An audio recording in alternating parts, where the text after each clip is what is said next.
Okay, how's everybody doing this evening? EOS had a pretty good day today. I think up over 10%. Some of the day I think it was up around 15, 16, 17%. I haven't seen it lately, so I don't know where it's at, but it had a very good day. I look for better days ahead. We have the main launch coming up very soon, so I believe going to be some good appreciations over the next few days. But anyway, what I want to talk about tonight is I want to talk about how EOS could be reserve currency of the internet and reserve currency of the world. What blockchain is the massive recording of public information.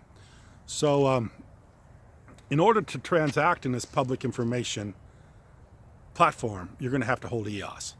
EOS is going to be like reserve currency of the internet, reserve currency of blockchain. Much like the US dollar has been reserve currency for the trading of oil.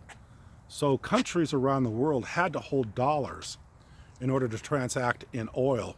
And a lot of people think that's the reason why the United States got in wars in the Middle East, because some countries in the Middle East decided not to trade oil in dollars, but in other currencies, and that's what the United States was upset about. And I don't know about that. That's something you can check out for yourself. But I believe that if you want to be involved with this platform, and you want to record information, massive information on the blockchain, that you're going to have to hold EOS, because EOS, the tokens of EOS, are the only way you can get bandwidth, the only way you can get resources on the blockchain. And believe me, EOS is going to be the only way to do that on a massive scale, massive level. If Ethereum's not going to do it. In fact, I think it's kind of interesting that, I made a link to the video that Vitalik did on the economy, and I keep referring to that because that video kind of blew me away. But anyway, you got Vitalik, and Vitalik gets up in front of a group of people and talks about how the really interesting thing about me is sometimes I don't like talking about Ethereum. You know, I don't always like talking about Ethereum. I like talking about other stuff and as maybe talk about prime numbers. That's the equivalent of Jesus Christ getting up in front of the disciples and saying, disciples, I don't really want to talk about God. Sometimes I like talking about prime numbers. And the really interesting thing to me about this is this guy, Vitalik, and I like Vitalik. I love Vitalik. In fact, I think, Vitalik is totally transparent. He's somebody you can believe and trust in. But Vitalik is head of a $60 billion, or the brains behind a $60 billion platform of Ethereum. This is Vitalik, $60 billion guy, $60 billion. It's not that he owns Ethereum. We've talked about that before. Nobody owns Ethereum. But he's the brains behind it, and he's the guy that stands up in front of a group of people and says, I don't always like talking about Ethereum. Just like I would say, Jesus Christ talking to disciples saying, I don't always like talking about God. So this is what you got out there. This is the next greatest platform besides EOS. So if you don't think EOS is going to be valuable, think of the fact that a guy that's head of a $60 billion platform gets up and says, I don't always like talking about this platform. That's the interesting thing about me. Anybody heading something that massive and that large and that valuable would never say that. Never say that. So anyway, EOS is on the scene now, and so I think EOS is the only game in town. The only play. And I actually see a lot of people moving from Ethereum to EOS. It's the inevitable move. You understand that Vitalik is frustrated with Ethereum, talking about going to Google, talking about how he likes talking about other stuff, including prime numbers. How do you talk about prime numbers over talking about a $60 billion market cap company? I don't understand that.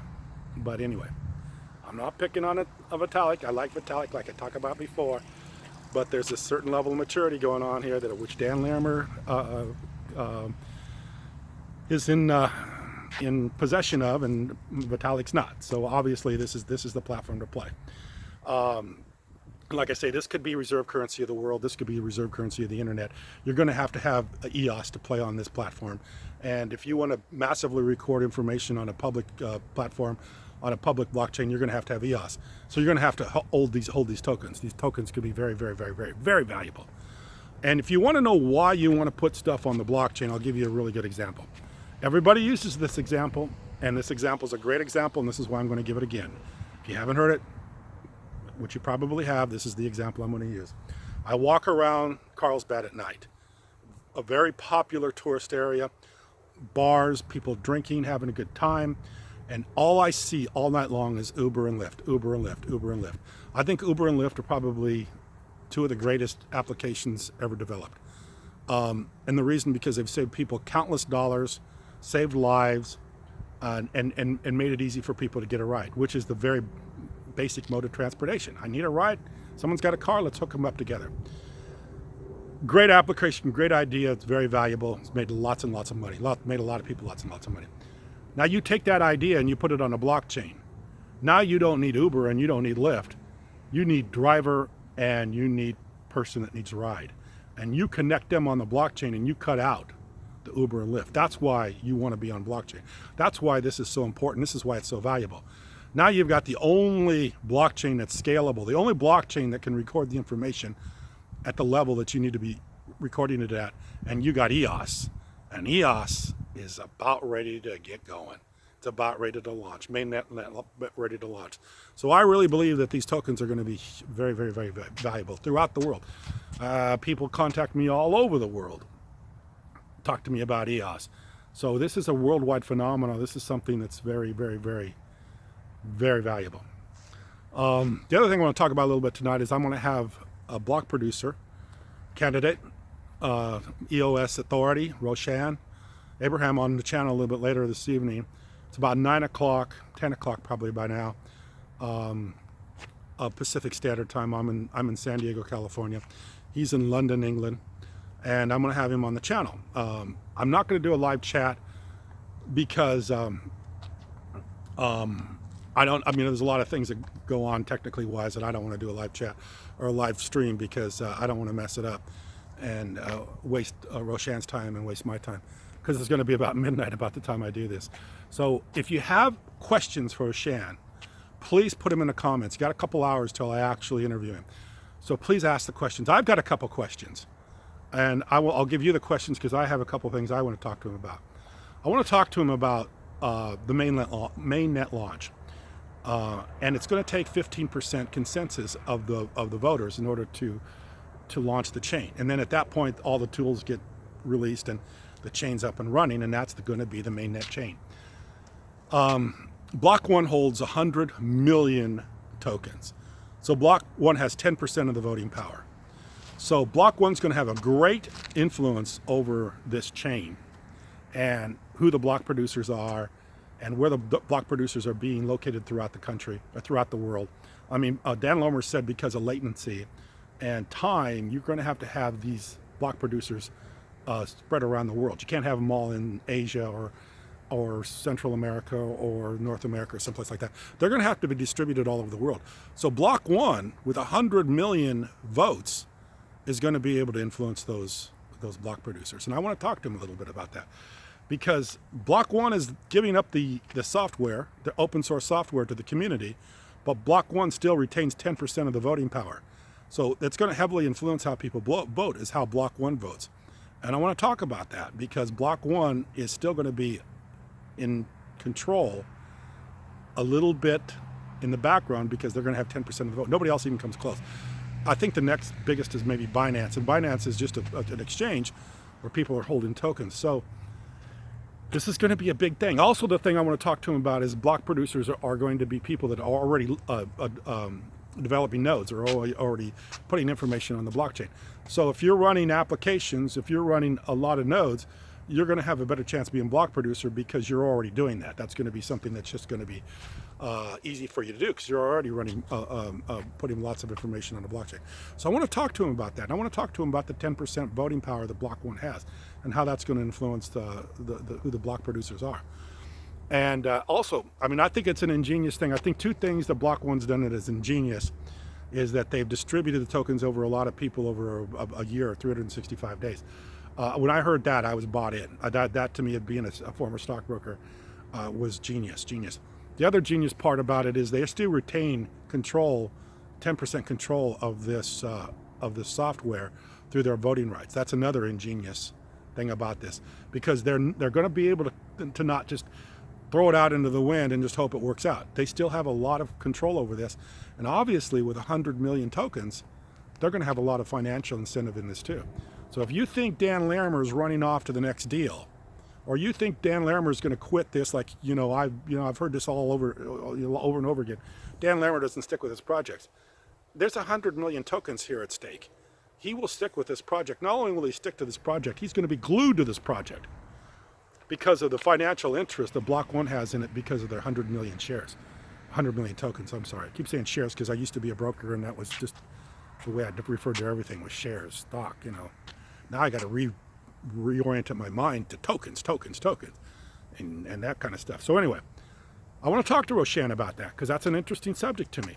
Almost with 10% of the voting rights, Block 1 can almost pick the, almost launch the chain themselves. All they need is 5% more of token holders in order to launch a chain. And it will be a smooth launch. And I guarantee you that because Dan Larimer is going to make sure this is a smooth launch because he'll be in control of this thing. He'll be in control of the software, and he will continue to work on the software and the infrastructure of the software. What makes this such a valuable platform is the infrastructure. That's why Vitalik is very frustrated with Ethereum. The infrastructure is not set up to be dynamic, to be able to change things, to be able to make things different. You have to have that dynamic flexibility in this in order to keep it going without forking and other things happening. The other thing that's interesting, and I'm going to ask Roshan about this too, is about the 21 block producers. There's 21 block producers right now, but the community can change that. They can add block producers. They can make more block producers.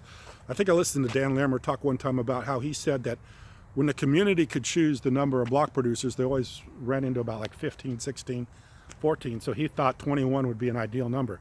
So, and then as we know with proof of stake or proof of work, that really becomes centralized, because with proof of work, it all becomes resources. So people that are in countries with cheap resources, or people are in countries that you have the ability to, run energy and run electricity and all that other stuff, they become the block producers. So that really becomes centralized.